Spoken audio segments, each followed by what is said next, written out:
Prime Minister Narendra Modi today said that India needs to become economically self-reliant in the next 10 years so that the nation is not impacted much by the global factors. The meeting of BJP's Election Manifesto Committee is underway at party headquarters in New Delhi. Senior Information Service Officer Shaipali B. Sharan today took over the charge of Principal Director General of Press Information Bureau.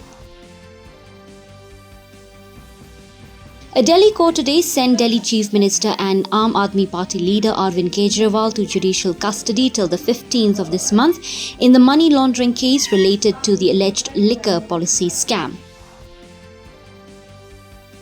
In IPL cricket, Mumbai Indians will lock horns with Rajasthan Royals at Wankhede Stadium in Mumbai this evening.